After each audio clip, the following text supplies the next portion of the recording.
Welcome, welcome for everyone just joining. We're going to get started with the question of the day. So in the chat, if you want to put your name, organization, and answer the question of the day. What organization or group are you excited to partner with this summer? Is it the library, the local rec center? Tell us in the chat. We'd love to hear from you on all those exciting new partnerships. I see lots of public libraries, summer camps, school districts. This is awesome. Welcome, welcome, everyone. All right, we have a lot to do, so keep answering in the chat, but we're going to go ahead and get started. Next slide.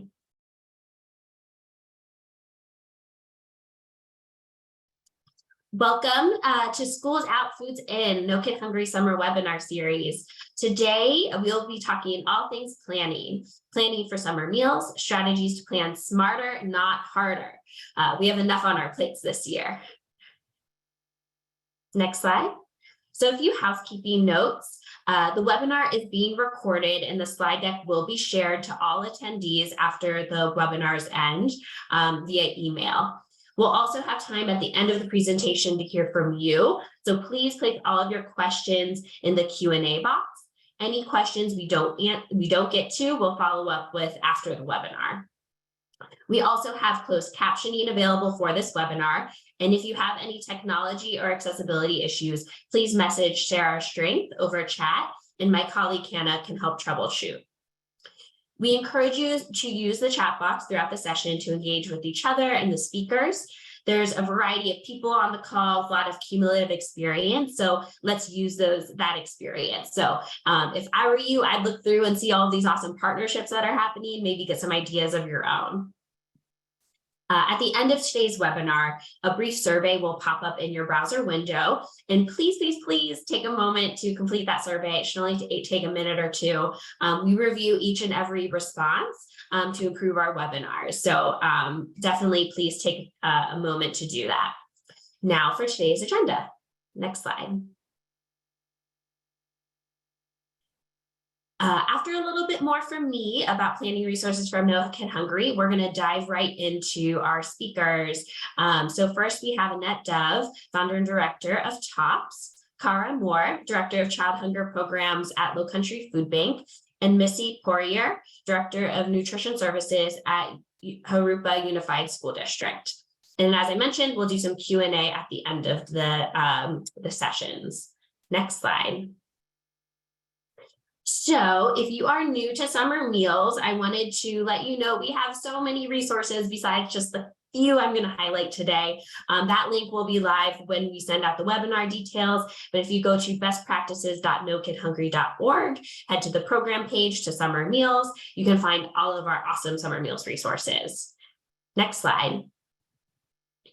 And this brand new resource, or should I say updated resource, I want to highlight for today's conversation. So this resource is titled Proactive Planning for Summer Meal Sponsors. And it goes through month by month what kind of activities and strategies you should be thinking through to really make summer planning a year-round event to kind of lessen the burden and rush towards the end. Next slide. And here are just a few other highlighted resources. I know staffing is a big hot topic these days, so I wanted to make sure we shared those. And also I want to highlight that first link is a comparison chart of usual SFSP and SSO requirements versus COVID-19 era waiver operations. So a really helpful tip, especially if you have new staff who maybe haven't operated without waivers. This can be a great kind of reference for those folks. Next slide. And this is just the beginning, everyone. We have a fantastic lineup of webinars for you all this season in our No Kid Hungry Summer Webinar Series. So this month we're talking about planning, but we also have great conversations coming up on mobile meals, outreach and promotion, and transitioning to after school meals. So tons of great stuff. I also want to just quickly recognize that there are a lot of unanswered questions around summer meals for 2023. However, that can't stop us from moving forward and planning ahead. Today's speakers will mostly be discussing plans for congregate meal service models. However, we do know that non-congregate meal service may be an available option in your state, but that comes with a lot of question marks. So as we wait for additional USDA guidance and state agency guidance, we can focus our plans on what we do know, that there will be many kids and families seeking out summer meals this summer, and we need to do all we can to be ready to serve. So with that, I am going to pass it over to Miss Annette. Hello, everyone. I'm Annette Dove, the Executive Director of TOPS. TOPS is a community-based organization that I started 20 years ago. Right now, we're entering into our 13th year with summer food and at-risk feeding. Slide. Just like I said, I'm going to talk a little bit about the planning process, and I'm going to kind of skip around and share some of the things that I felt was very important to you. The first thing when I start off planning, I make a list of questions that I want answered. And for those of you that's new, I want you to really think about why you're operating your summer food program. We would all say to feed the children, but there's a lot of work involved, and we need to make sure that we are prepared and expect the unexpected. The first thing you want to think about is how many children in your target community. Are there other organizations operating a summer feeding program in your area? And how many are they serving? Sometimes you can bump heads if you're not sure. Know your capacity. How many children can you serve adequately with your space, your staffing, your volunteer, and even your equipment? And when I say equipment, I'm talking about how many stoves do you have? How many ovens? How much room do you have to prepare? How will the participants receive their meals? Will they come to your site? Will you deliver to other sites? These are very important questions. Another thing that I say to ask yourself, do you have the ability to operate a successful program? You want to make sure that your program is have success, and meet the needs of your community. Are you organized? Are you data oriented? Do you have enough personnel to help you with a tremendous amount of paperwork? Make sure you attend training and read all detailed information. You will receive throughout the summer a lot of changes. Make sure you read all information. How will you locate personnel, your volunteers, your staff paid, and how will they be trained? I noticed within my program that we start off training staff, but in the middle of the summer, a lot of staff leave or people move, or we're having to hire additional staffing, and they need training. I promise you, you want to make sure you take time to train your staff and your volunteers. The summer food program reimburses your sponsors for serving meals to children that meet program requirements. Do you have enough revenues to cover the costs in case the reimbursement is delayed? That's very important. Next slide.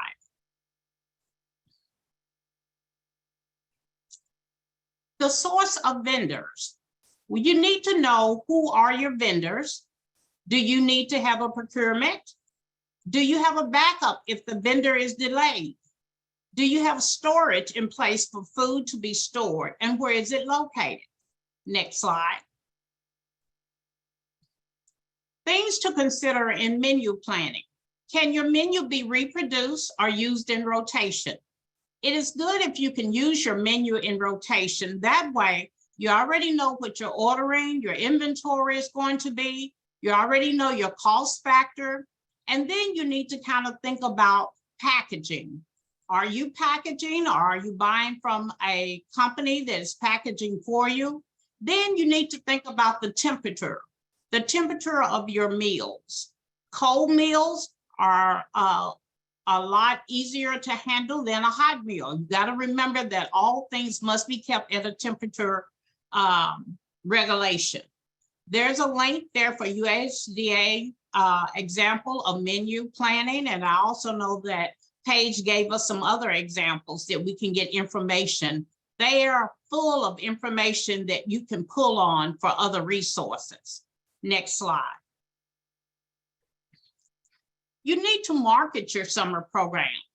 And how do you do that? You need to look at areas in which children are readily available to, targeting schools, churches, community events.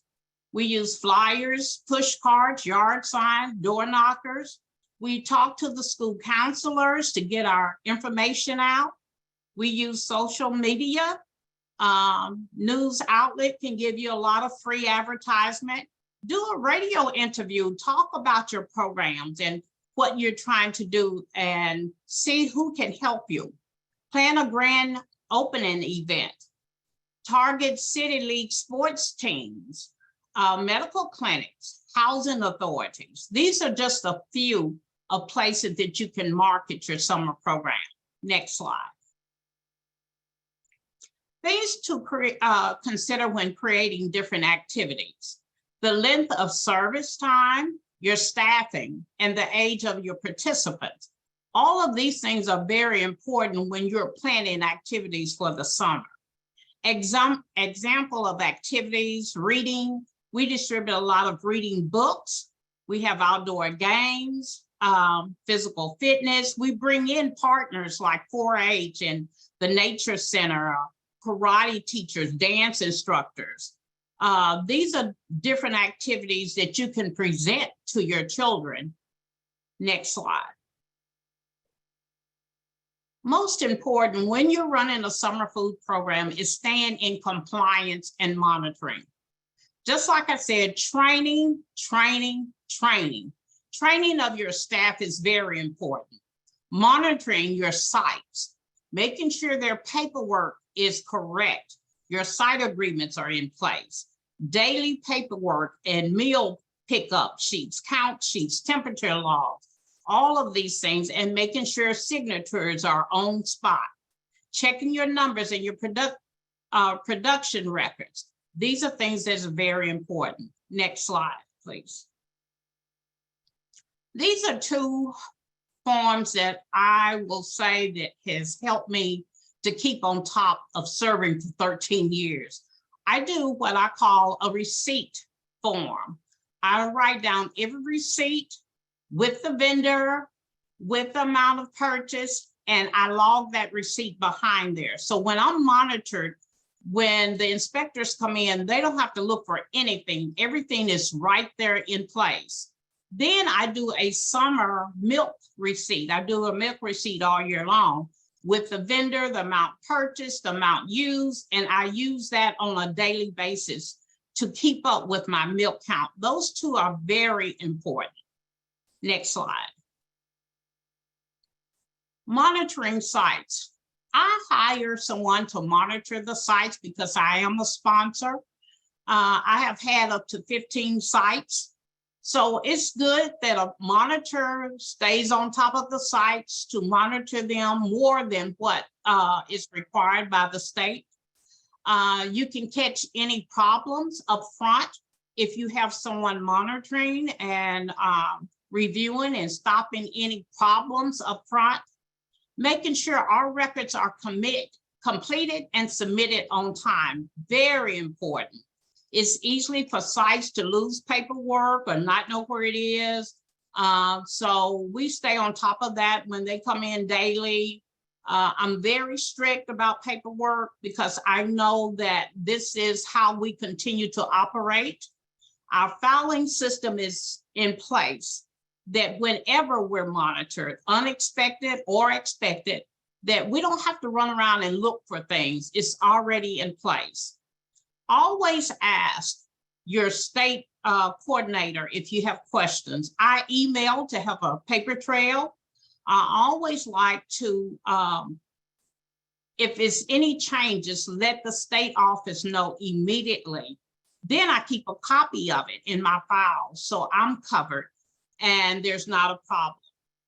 The next slide. These are all the suggestions that I have. One last thing, always train your staff, very important. Make sure that you stay in touch with your state supervisor if you have any questions or concerns. Thank you for listening, and thank you for being a part of the webinar today. Thank you, Annette. Such fantastic advice. We are going to pass it right along to Cara. Well, thank you, Paige. I'm going to second everything that Annette just shared, and some of what I'm going to share will sound very similar because as a sponsor, we follow very consistent patterns in preparing for the summer meal program. So we are Lowcountry Food Bank, and we serve the 10 coastal counties of South Carolina. Next slide, please. We are based in Charleston, but have regional distribution centers up in the Myrtle Beach area and down in the Yemassee area.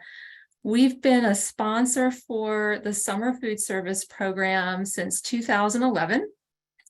We have seen definite changes over the years, and especially in the last 3 years in the partnerships that we have had for summer meals. Prior to the pandemic, we were serving close to 40 summer food service sites. The last summer it was 18. There are some partners that we lost along the way due to COVID that we know may never return, but it's given us an opportunity to be more thoughtful and strategic in building relationships in areas that may be underserved. We're very data-driven. We use GIS mapping and data points from No Kid Hungry, Feeding America, and other national partners to help us identify areas where there may be a need. And to Annette's point earlier, we also look closely at who else may be serving either as a sponsor or a site in a given county or community, so that we're not duplicating efforts, but rather helping to fill in gaps. We are a self-prep SFSP site. We have our own production kitchen, so we vend the meals for the sites that we sponsor. Our sites comprise a combination of both urban and rural locations. All of our sites are unaffiliated. You may hear references to both affiliated and unaffiliated sites. Our sites are not part of the food bank.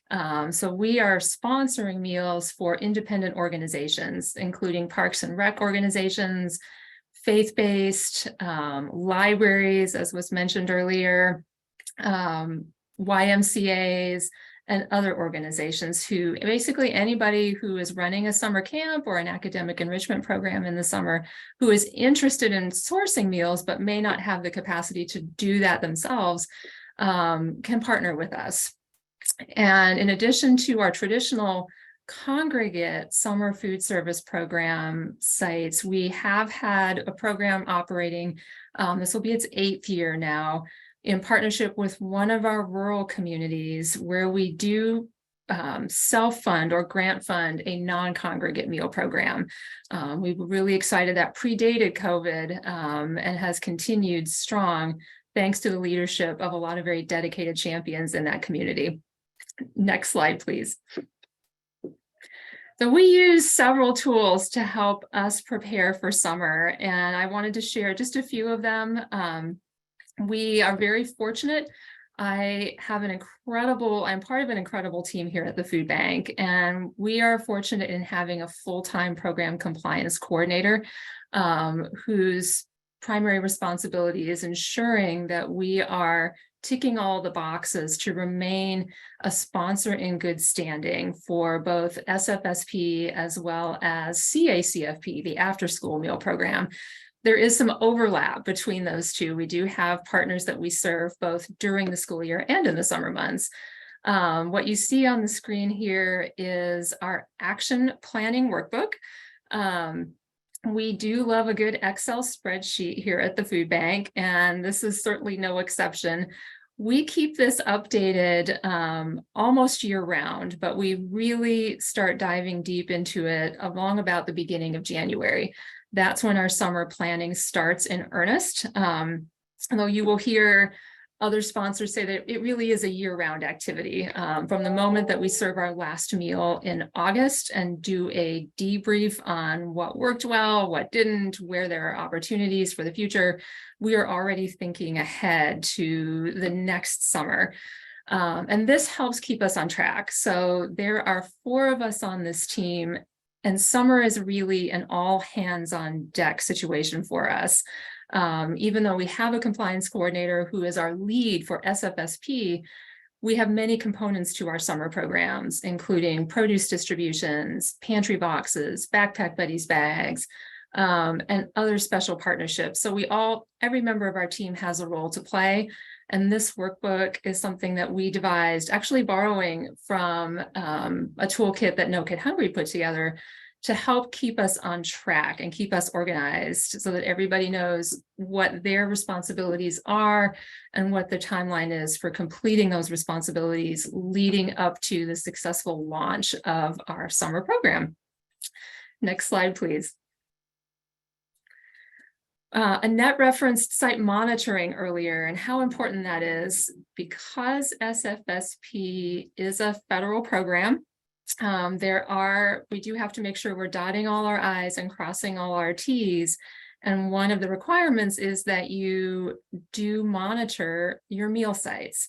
In the past, we have been required to do both a first week visit and a 4th week review. The first week visit basically just involves dropping into each one of our active meal sites during their first week of operation. And granted, for some sites, they may only be operating for a week or 2.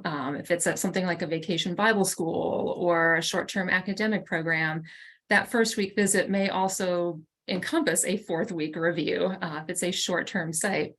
But the first week visit doesn't necessarily have to include a meal observation, but it is critical for ensuring that our sites have the tools that they need, that all of that training that we did with the staff is reflected in their accurate use of meal tracking tools, in the way that they monitor food safety and make sure that meals are stored and served at the proper temperature, to ensure that they have sufficient staff to manage the meal service and run the activities for the kids at their site.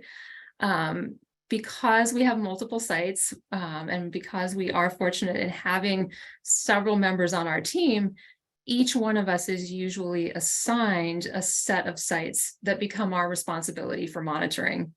And then we basically own those sites for the duration of the summer. So all of the monitoring for us is done in-house by our team. And we use this workbook to keep track of all of the essential facts about those sites: addresses, days and hours of operation, date of first visit, date of 4th visit, and then to record any notes about any issues or findings that may have arisen during that visit, so that if corrective action is needed or any kind of follow-up is needed, we have it documented there. And again, that goes back to compliance, because we know at some point our state agency may ask to see these notes. And as Annette mentioned earlier, I don't think it's possible to over document what you do in terms of your activities for SFSP. We've already been notified that it's our turn for an audit this year. So having that advance notice just allows us to make doubly sure that we are keeping track of all of both the paper records and the electronic records, in terms of finances, in terms of menus, in terms of meal tracking that we will need to ensure that our audit goes as smoothly as possible. Next slide. This looks very similar to what Annette shared earlier. We also have a workbook that we use internally to keep track of our expenses for summer. And this really starts in the spring when we complete our sponsor renewal application for our state agency. We are required, of course, to provide a budget to them. That's something you'll want to think through very carefully. As Annette mentioned, meals are paid on a reimbursement basis. So you'll want to ensure that you have the financial capability to cover those upfront costs in terms of food, supplies, staffing, outreach materials, mileage, any other admin expenses, whether direct or indirect, that are needed in order to support your summer food program before that reimbursement comes in. I know that there is a provision, at least in our state, that allows for you to claim some advance on that reimbursement if needed to help cover some of those upfront costs, but then you have to ensure that you're able to pay back that advance out of the reimbursement that you eventually get. So we work closely with our CFO and our finance team on this, starting at the moment that we create that budget that goes into our sponsor application. And then all the way up through June, July, and August, when we are actually serving meals, recording those meals, and then filing claims for reimbursement for those meals, so that we are tracking accurately expenses against what we budgeted to make sure that we are staying as closely as we can within that budget. Our program's compliance coordinator is responsible for filing all of those claims, and she's the one who works most hand in hand with the finance team to make sure that all of those boxes are checked, so that by the end of the summer, when our state agency asks for us to complete a year-end reconciliation form, it's an easy process because we've already got all of that data, all of the check numbers, all of the amounts, and everything in one place, and can reference it very easily. Next slide, please. So in addition to those key tools, there are a few other things that we do to ensure compliance. And there is, if I can impart or share one observation that I have taken away from the years that I've been involved with the summer food service program so far, is that there is no one size fits all approach to this. Yes, it is a federal program, and there are certain requirements that everyone has to meet if you are a sponsor or a site for this program, but the tools that you use and the way that you go about managing that information and implementing your program may look different. This is just what has worked for us. You'll find that there's no shortage of paperwork involved with SFSP, literal paperwork. We like to joke about the number of trees that we kill. But thankfully, within the last year, we did take one significant step to reduce some of that physical paperwork by adopting a web-based meal tracking platform called Link to Feed. This is and we use that program internally as well on our agency relations side, and have been for some time. So it made sense for us to adopt it in our federal nutrition programs as well. The nice thing about Link to Feed is that it allows our meal sites to report the number of meals that they're serving in real time as they're actually serving them. They either use their own personal smartphones or a laptop or a tablet, or if they need that technology, we do have a small budget to be able to provide them with some loaner tablets. They log into the Link to Feed program at the time that their meal service starts, and literally with the click of a button can record how many first meals and how many second meals are served at each site, whether or not they have leftovers, whether they had to discard any meals that had gone bad. And then they hit submit at the end of the meal service, and we can see that data immediately. So it really does aid in managing waste. It allows us to make faster pivots if we see that, maybe a site originally told us they thought they would serve 25 kids a day, but for the last 5 days, they've only been serving 15 kids. That tells us that we can probably decrease the number of meals that we're sending them, and still ensure that they have enough. And then we have that data all stored in the cloud, easily accessible when we need to pull it for state agency purposes. We also meet annually with our executive chef and with our in-house nutrition team to review the menus that we use for our summer meal program. As Annette mentioned earlier, cold meals are a little bit easier to manage, but we also have a hot meal option. We offer a breakfast menu. We have a couple of different lunch menus, and then we have a snack menu as well. And we review those every year to ensure both that we are in compliance with federal nutrition guidelines and also that we are serving our kids the healthiest, most flavorful, most colorful variety of foods that we can, because we realize that all the great work that we put into it does no good if the child isn't actually eating the meal. And we realize that we're not going to please all of the kids all of the time, but we do take feedback from our sites and from the children that we're serving very seriously. And one of the final components of our summer meal program is neighbor surveys and evaluations so that we can collect feedback from the kids who are eating these meals, the parents whose children are participating in the program, and the site coordinators who are running the programs about to get their impressions of the food. We're also thorough in doing pre-operational visits, first week visits, fourth week visits. Those are so important. There's no substitute for that face-to-face contact with sites, especially new sites in their first few weeks of operation, to make sure that they feel comfortable, that they are confident in using the tools that you've given them, that they are counting meals accurately, that if there's anything more we can do to support them, whether it's marketing, whether it's activities, whether it's more training, that we can do that. And then also just to re-emphasize something that Annette said earlier, training is so important.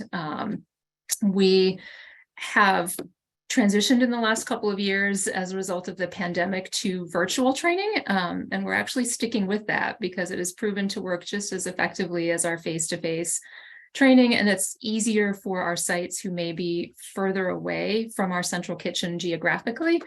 So we've already got some training dates on the calendar for this year to train both new and returning site coordinators.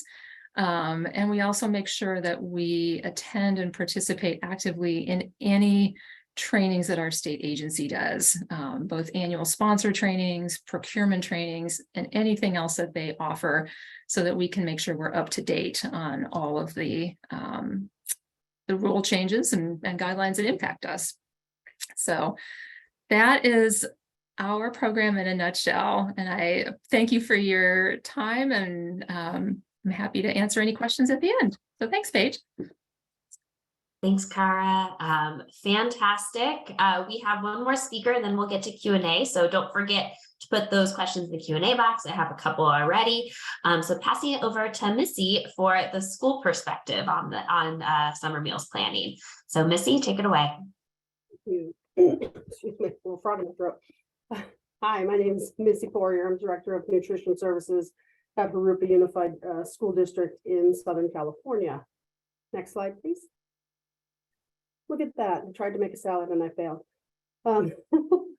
That's just my way of saying that I want everything to be fun. I want it to be fun for the kids coming to get meals. I want it to be fun for the parents. I want them to feel comfortable with what their kids are going to be coming to do, whatever activities we happen to have.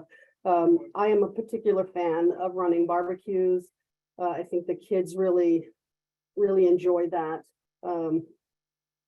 aspect of it. They get to see it. It's more experiential. They get to see it, hear it, smell it.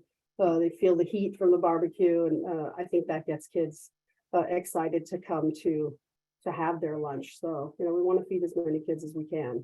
I do work for a school district, so we do a lot of SSO as opposed to the SFSP that other organizations do. So for SSO, we do a lot of summer school. So I have 24 sites, and all 24 sites are active for summer school.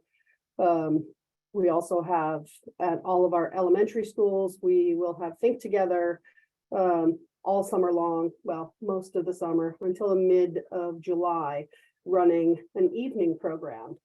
So for SSO, I can only serve them 2 meals. And so We have grants that they have going on for extended learning opportunities that's going to fund their supper portion, but we will provide that, and they'll pay us back for that.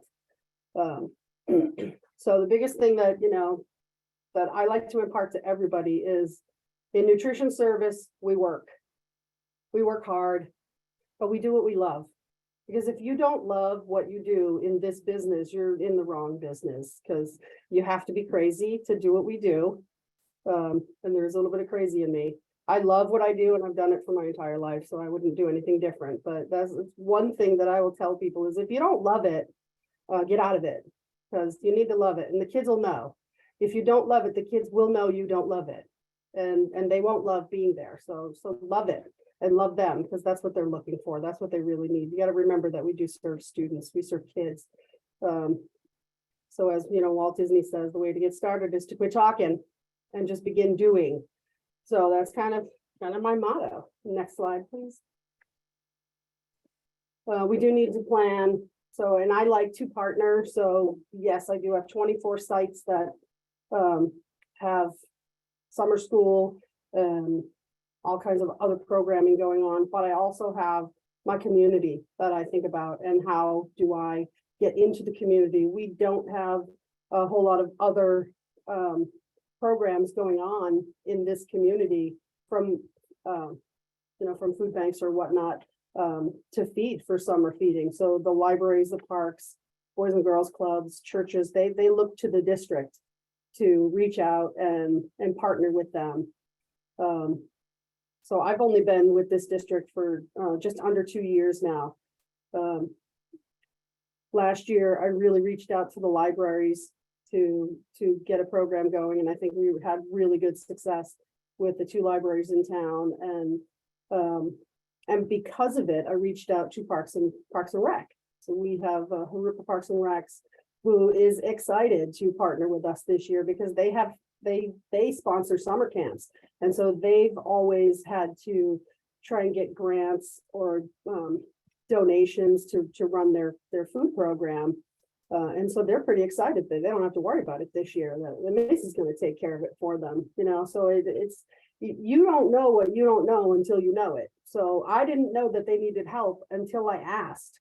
So I asked them, what help do you need? And so that's the kind of thing that I can do for them is, how can I support you in making sure that the kids not only have, a safe, air conditioned, because it's hot here, air conditioned place to go and have some activities during the summer, but also get a good meal, and you don't have to really worry about that portion.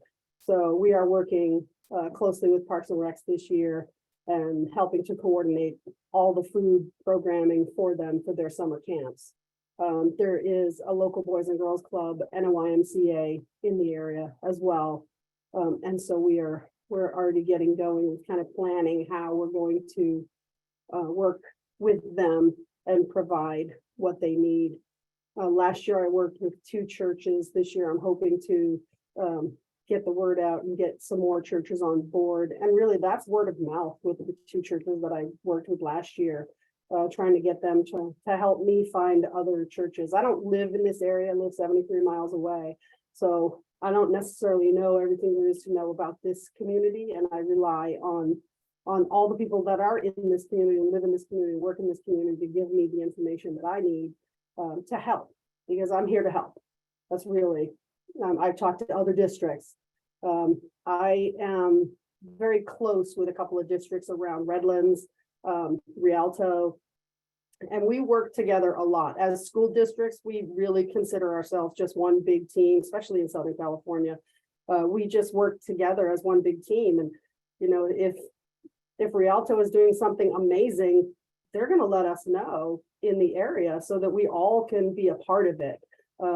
Rialto has this great kickoff event every year, and they invite other districts to come and see what they're doing so that they can help us be better at what we do.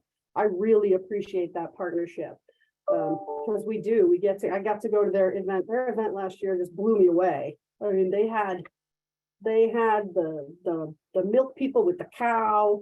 I was like, this is crazy. They had 20 plus booths with vendors. They had the fire department. They had a school bus full of books and backpacks. I was blown away. So I aspire to be that, and so that really like jazzes me, like I want to get to where they're at, to the level where they at, and they still think that they need to do more. And I think that they're like doing like so much stuff. It's crazy. So definitely reach out to your other districts and anybody around you, entities that are doing the same kind of work that you're doing, feeding kids. Find out what they're doing, and find out what works and copy them. Don't be afraid to copy them. We do not have to recreate the wheel. We can just borrow, just thank you so much for that great idea. I'll give you credit and I'm going to do it too. That's the way it works. We all help each other. But you got to plan early. That's one thing that I found out my first year here the hard way is, I didn't get here until May of 2021. So my summer for 2021 was pretty lame in my own opinion, because I didn't have time to really plan. I didn't really know a whole lot about the area. So I have been planning this summer since last summer. When I made those connections at the libraries and the churches, and I kept those connections, and all year long I've been communicating with these folks just to find out, how you doing with the program, and do you think you're gonna have more kids this year? I had one church that went from 50 kids one day, and then the next day they had 10, and then the next day it was 50, and so it was kind of crazy. So just trying to get those kids there every day, figure that kind of portion out. And for me, it's what am I going to do for my partners that is going to make it easy for them?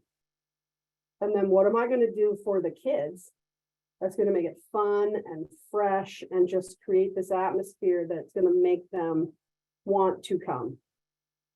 They're going to say to mom and dad, I want to go to this park because they have a barbecue, or this park is doing a picnic, or they're having some sort of event. Maybe there's a bookmobile or something happening. So really kind of get the kids really involved. That's key. And get your partners excited about what you want to do, what your vision is. So, my vision, like I said, my vision is to really do a lot of barbecues, because I think that for me, I'd eat a hamburger every day, or a hot dog, anyway. Not picky. But I think kids are very much the same way. I see it in schools all the time.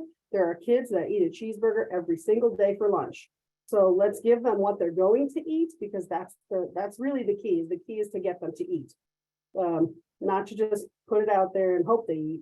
We want them to really be excited about a corn on the cob. I mean, that's amazing. And Coachella Valley, 73 miles away ish. They grow corn all summer long, so we can get corn on the cob for them and roast it up on the grill, and it's an experience. It's more than just a meal. So we do want to get them involved. Excuse me. Next slide, please. Oh, look, and there's some pictures. So thank you, No Kid Hungry and Share Our Strength, because this barbecue right here, this trailer, was purchased with a grant fund that I got from No Kid Hungry and Share Our Strength. So yay, and we're going to be using that barbecue trailer all summer long, going all over the place to all these different parks to get kids fed. So the pictures in the corner there are an actual barbecue that we had at the library. Excuse me, at the library last year here in town, and I got our local Riverside County, I don't know what she does. She has a Riverside County health person. She's at the Apple in that picture. Andrea Mornay. She came out and brought some staff and really helped us to get people aware of SNAP benefits. I mean, we use these barbecues as leverage for all the other programs that we want the folks in the community to know about. So they came out and passed out flyers for SNAP programs, passed out flyers for some other programming that they do. She came, it's 116 degrees. You can see I am red in the face because it was super, super hot and I was on the grill. And she walked around in this apple costume for like 2 hours. So, bravo. I think that's fantastic. To have that kind of a commitment to come out in the middle of the heat and, get crazy like that. But that's what we do. We get out, we come out, we smile. It's all about having fun. It's all about the kids.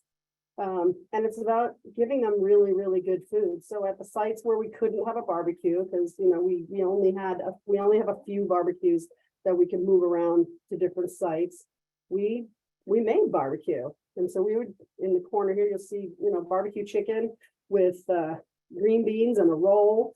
And so we made barbecue and put it in packaging so those kids could also have barbecue, even though they're not actually having the barbecue out there, but they still got that flavor in there. So we do like to make sure that we're giving kids that fun. I'm all about fun. Next slide, please. And so there you go. I mean, I love salads, but a burger wouldn't be the same without a salad on top. And this shows you the kids just love burgers. They love barbecue. It's a lot of time and effort, and it's really hot to be behind a barbecue when it's 116 degrees. But hydrate, and get out there. Because when the kids see you out there, the excitement that's in their face, and they just get crazy. They love it. They love to see the barbecue out there. So plan as many events and themes as you can so that you can be out there and feed as many kids as you can. I love it. That's it. That's all I got. Thank you. Thank you, Missy. I also love a good burger. So right now we're going to transition to Q&A. So we have, I would say about 10 minutes. So plenty of time to answer your questions. Continue to put those in the chat. Anything we don't get to, we'll cover over email. So first question is for Annette. You mentioned contracting out monitoring duties, and it is true you cannot contract out monitoring duties to food service management companies. So curious about how you hire those monitors. Okay. I hire on staff, my staff hire a monitor that's been here with a period of time that knows the operation. I first train them what we're looking for, and then they go out pretty much every day, depending on how many sites we have. They check each site and they complete the forms. They must first complete, we do the application, background checks, all of that. And then they go out and they monitor each site and complete the forms. If they find any findings, then they report back to me. They will go in the same week again. If the finding is still there, then I will do a visit to that site to retrain them. And if we can't get them on board, then I might hire someone to host that site if they agree to that. If not, then we just have to drop the site. Thank you for that, Annette. So clarification, on staff, not necessarily contracted. Great. Another question, Cara, has some interest in your neighbor surveys. What form do those take? Are they paper, website, cards? And then how do you use them to inform kind of future plans? They are all of the above. In order to try to meet our neighbors where they are, we use a couple of different formats. So for our site coordinators, who we know probably have access to technology, we will usually create a web-based survey form for them and send them an electronic link to complete that. For the parents and the children at our sites, we'll use paper-based surveys most of the time. We'll print those off, deliver those to the sites. Usually when we do our 4th week review visits with them, because about that time it's end of June, beginning of July. And then they usually we give them till like the end of the summer program to collect any surveys that neighbors want to complete. And then we'll either go to each site and collect those in person, or we'll give them a pre-printed or pre-postage mailing envelope that they can return them in.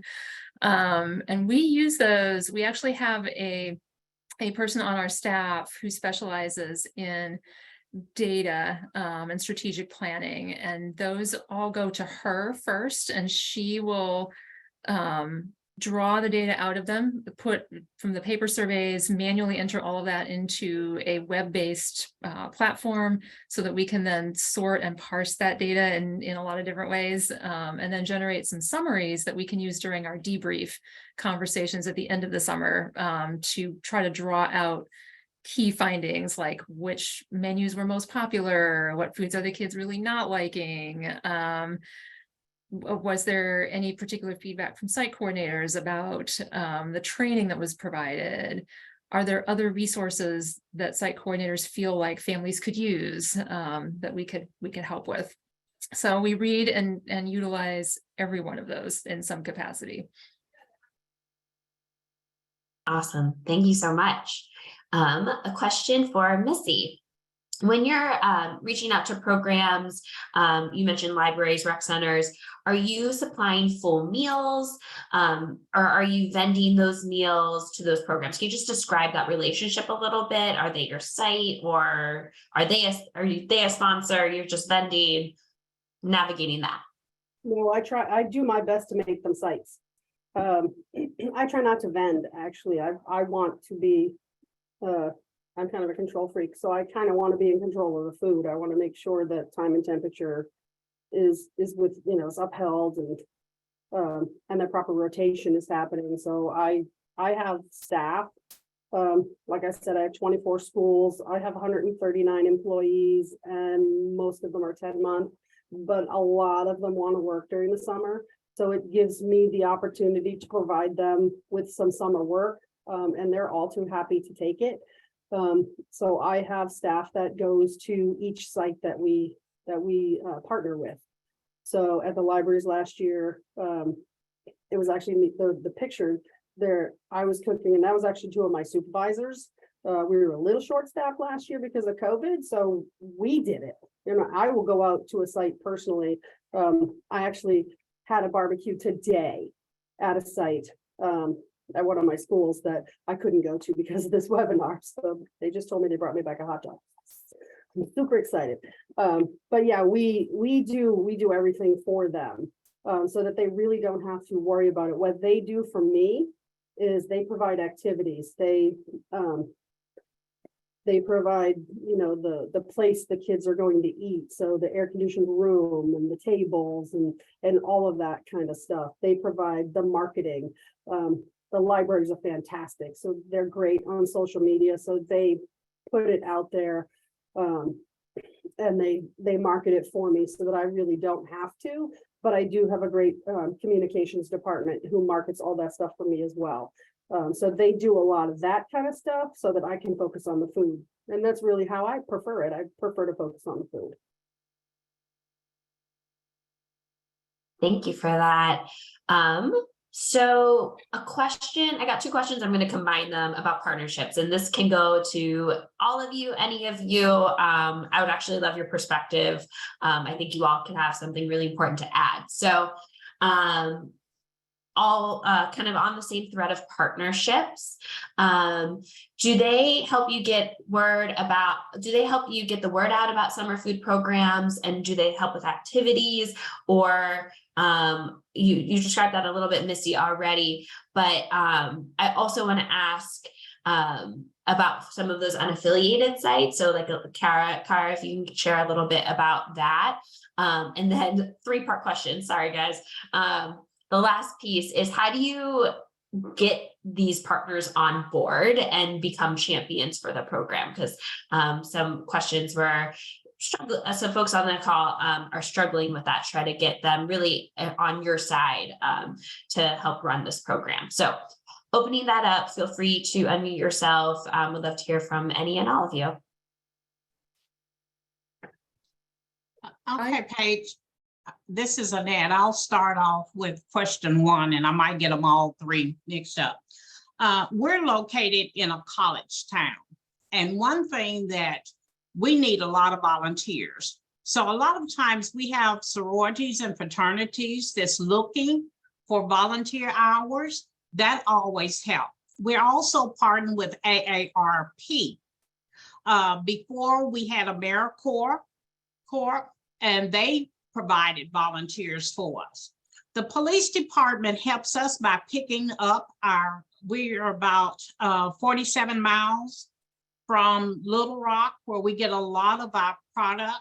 And the police department actually pick up our products for us. They have trailers, they bring them back, they unload. They do a lot of that for us.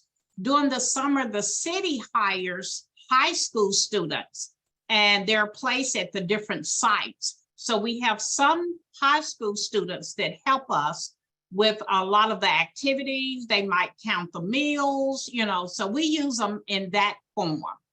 The second question was, I'm trying to think of what your second question again. I'm curious, how do you get these folks on board? How do you get them to become champions for your program? Okay. A lot of people have the heart to want to feed the children. So it's explaining to them what we're doing. Everybody want to be a part of a winning program or a part to make progress in the city. So we try to get the word out, what we're doing. We do a lot of Facebook Live event to call people to help us. And you'd be surprised the people that's at home that really wants to do some things. The only thing, we have to do background checks when we have them around the children, and we get help from the state on that. But just getting the word out what we're doing. We do a newsletter to let people know how many people we're feeding. So that's another way. Great, thank you. Cara, I'm going to pass it over to you. Sure.